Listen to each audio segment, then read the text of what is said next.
Howdy folks!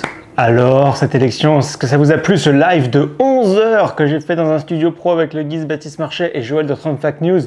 Pour nous, c'était complètement incroyable, l'expérience était incroyable, vous étiez au rendez-vous, le live a complètement cartonné. D'ailleurs, si c'est une aventure qui vous intéresse, il y aura un vlog sur la chaîne qui va arriver parce que j'ai filmé vraiment toutes les coulisses. Donc, retrouvez ça, ça va sortir d'ici, on va dire 2 semaines, je pense. Mais là, on va se concentrer un peu sur le débrief parce que et c'était plutôt pas mal, on a eu un résultat directement dans la nuit. On n'a pas eu le sketch comme en 2020. La victoire de Donald Trump était suffisamment nette pour que tout le monde soit d'accord sur le fait qu'il ait remporté l'élection pendant la nuit. Alors au moment où j'enregistre cette vidéo, vous voyez qu'il y a 292 grands électeurs donnés pour Donald Trump, 226 pour Harris, 292 c'est plus que les 270 nécessaires. Les 3 États qui restent à compter, c'est bon, l'Alaska, mais il va aller pour Trump, donc en fait on peut dire que c'est 295. Ensuite il y a le Nevada et ses 6 grands électeurs où presque 85% des dépouillements sont effectués et Trump a une avance de 5 points, c'est très confortable, c'est impossible que Harris remonte dans le Nevada. D'ailleurs il me semble que même là, encore une fois, à l'heure où j'enregistre, il y a déjà certains journaux qui ont donné le Nevada pour Donald Trump. Donc on serait à 301 grands électeurs pour Donald Trump. Et ensuite, il nous restera l'Arizona, où Trump est à plus 4 avec 61% des dépouillements. Donc là, Harris a peut-être encore une chance dans l'Arizona. Mais si Trump remporte l'Arizona, il serait à 312 grands électeurs. 312 grands électeurs. Est-ce que j'aurais pas sorti une vidéo le 5 octobre ou le 6 octobre avec ma prédiction? Et est-ce que ma prédiction n'était pas exactement ce qui s'est produit? Ah bah c'est bizarre ça. Bon, certains diront que je vois le futur, d'autres diront peut-être, comme moi, que je me suis bien renseigné et que j'avais un peu de flair. Il y a beaucoup de gens qui n'avaient pas de flair par contre.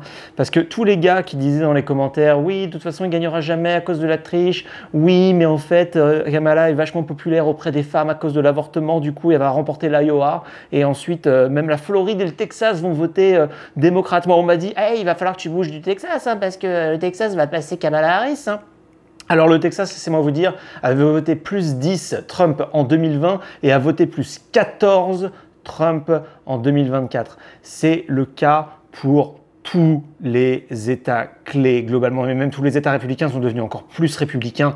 Alabama plus 30 par rapport à Harris, Arkansas plus 30, Floride plus 13,1, Idaho plus 37, Louisiane plus 22, Mississippi plus 23, Montana plus 20.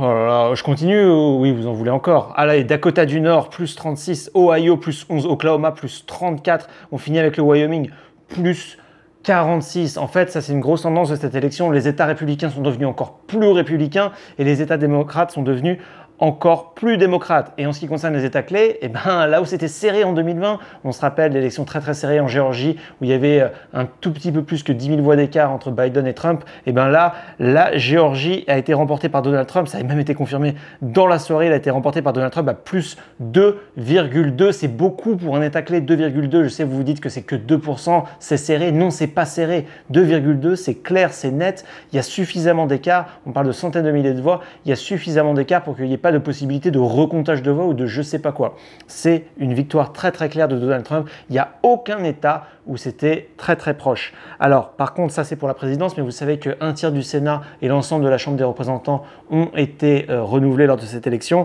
Donc, on va se concentrer un petit peu sur le Sénat maintenant. Les résultats du Sénat, c'est que pour le moment, 50, donc il y a 100 sénateurs en tout, il en faut évidemment 50 51 pour avoir la majorité au Sénat. Et les républicains ont gagné 3 sièges et les démocrates en ont perdu 3 jusqu'à maintenant. Mais il y a encore 3 sièges où c'est très serré. Donc c'est un peu serré pour le Sénat. On va se concentrer sur la Pennsylvanie. C'est très serré, 48,95 contre 48,49. Et il y a 98% des dépouillements terminés en Pennsylvanie. C'est très serré. C'est pas très bien parti pour Kari Lake, la républicaine en Arizona. Elle performe pas très bien. Honnêtement, c'était déjà le cas à la dernière élection. Je ne sais pas pourquoi le GOP s'entête à avoir Kari Lake. Qui est-ce qu'on avait d'autre? On a le Nevada, où là encore c'est serré, 47,46 contre 46,99. Il reste encore 15% de dépouillement pour cette course au Sénat dans le Nevada. Encore une fois, à l'heure où j'enregistre cette vidéo, bien entendu, si vous la regardez dans plus de jours, vous aurez les résultats. Concernant la Chambre des représentants, c'est très serré. D'ailleurs, j'ai oublié de le préciser, mais Donald Trump a remporté le vote populaire avec plus de 3 points d'avance. C'est assez incroyable et ça confirme vraiment cette victoire écrasante de Donald Trump. On va y revenir en fin de vidéo. Mais donc, vous savez que la Chambre des représentants, les districts sont dessinés en fonction du nombre d'habitants. Donc, en général, le vote populaire a tendance à correspondre avec la composition de la Chambre des représentants. Donc, on s'attend à une victoire des républicains, on s'attend à une majorité républicaine également à la Chambre des représentants. Pour le moment, des élections qui ont été officialisées, il y a 200 républicains, 183 démocrates, mais il en faut 218 pour avoir une majorité. Donc, ce n'est pas encore fini à l'heure où j'écris cette vidéo. Trump a gagné dans tous les domaines. Il a gagné auprès des femmes +2 par rapport à 2020, auprès des hommes +3, auprès des gens qui n'ont pas d'éducation universitaire +6, auprès des hispaniques +6, auprès des noirs +7, auprès des jeunes +10. Ça, c'est selon un sondage Fox News. On va débriefer dans les prochaines semaines. On va avoir des sondages un peu plus précis sur le type de vote, par exemple le vote hispanique. C'est intéressant de regarder si c'est plutôt des hispaniques californiens, des hispaniques texans, des hispaniques de Floride qui ont voté pour lui. Mais regardez le Texas, regardez-moi cette carte entre 2020 et 2024 au Texas. C'est la carte des comtés. Quel candidat, quel parti politique a remporté quel comté au Texas? Vous voyez qu'en 2020, les comtés à la frontière ont voté pour Biden, alors que là, les comtés à la frontière ont voté pour Donald Trump. Alors, est-ce que c'est sur les sujets d'immigration ou est-ce que c'est parce que c'est des majorités hispaniques qui ne votent pas pour une femme? Ah, attendez, dites-moi en commentaire ce que vous en pensez. Si vous regardez la carte par comté au niveau national, c'est très clair, la victoire écrasante de Donald Trump, écrasante, complètement écrasante d'ailleurs, je voudrais vous le dire. Donald Trump remporte le collège électoral entre 300 et 312 grands électeurs, donc très largement au-dessus des 270. Il remporte également le vote populaire avec 3 points d'avance, parce que c'était ce que les démocrates avaient dit en 2016. Oui, Donald Trump a battu Clinton, mais en fait, il a quand même eu moins de voix, donc c'est pas juste. Là, il n'y a aucune excuse. Donald Trump fait mieux dans toutes les démographies, auprès des Noirs, auprès des Hispaniques, auprès des jeunes, auprès des personnes mariées, auprès des personnes célibataires. C'est pas comme s'il avait convaincu plus de rednecks blancs de la campagne chrétien de voter pour lui. Il a vraiment convaincu plus de monde dans toutes les catégories démographiques de voter pour lui et ça s'est traduit dans cette élection. Donc il y a vraiment, c'est pour ça que c'est incontesté. C'est pour ça que dès le soir même, eh bien, on a pu donner les résultats. D'ailleurs, tous les mecs qui me disaient oui, tu parles pas de la triche, oui, il y aura triche, oui, il y aura triche. Bon, elle est où la triche là? Ah, sérieusement, elle est où la triche? Vous étiez si sûrs de vous, les gars. Donc voilà, j'espère que dans 4 ans, il n'y aura pas ces trucs-là. Je vous ai fait une vidéo dans laquelle je disais que j'étais très confiant qu'il n'y aurait pas de soupçon de fraude dans cette élection. Il n'y a pas de soupçon de fraude dans cette élection. J'étais très confiant sur le fait que Donald Trump allait remporter l'élection. J'ai dit dans ma vidéo qu'il remporterait avec 312 grands électeurs. On est bien parti pour dire qu'il y a 312 grands électeurs. Tout ce que je veux vous dire, c'est pas de vous dire écoutez-moi, je suis votre gourou, j'ai tout prédit à l'avance, c'est pas ça. Le truc, c'est que moi, j'habite au Texas. Le truc, c'est que moi, je me suis très impliqué dans les élections, j'ai été parler avec beaucoup de gens. Je vis aux États-Unis, je vis à la campagne, j'ai pu sentir ce que les Américains avaient à me dire sur cette élection-là.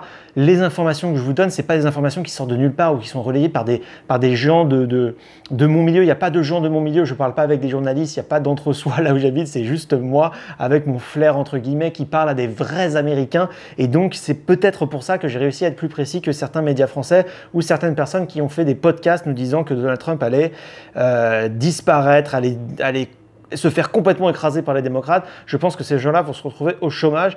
Est-ce que c'est dommage pour eux? Écoutez, moi, je me fiche de ces gens-là. Je suis très content que vous m'ayez suivi pendant toute cette élection. J'espère que vous allez rester à me suivre sur la chaîne pour les autres contenus parce que je vous montre des choses dans la vraie Amérique. L'Amérique qui m'a donné tous les indices qui m'ont fait dire que Donald Trump allait remporter cette élection. Je vais vous la montrer. J'ai des voyages de prévus. J'ai la grosse caméra dans le sac à dos qui va vous montrer exactement tout ça. Par exemple, je vais me rendre à la frontière sud en décembre et vous allez voir ça sur la chaîne. Donc inscrivez-vous pour ne pas rater ça. Mais là, on peut dire qu'il y a eu un braquage. Il y a eu un braquage de Donald Trump.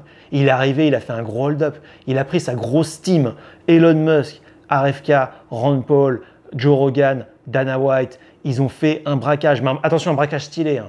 Pas le sale hold-up dégueulasse et tout. On parle d'un vrai braquage stylé du genre Ocean Eleven avec George Clooney et Brad Pitt. Hein. On est d'accord. Hein. Le gros braquage, super majorité, Maison Blanche, Congrès, Cour suprême, conservatrice. Qu'est-ce qu'on peut demander de plus? Bon, écoutez, inscrivez-vous si ce n'est pas déjà fait, laissez un like avant de partir. Le replay du grand stream est disponible sans cut. Je vous mets le lien en description et il y aura des chroniques qui vont être publiées durant la semaine, le temps que je les monte pour avoir des clips si vous êtes intéressé, des chroniques d'un tel ou un tel. Donc, retrouvez tout ça en description. Vous êtes sur The American Dream. God bless America.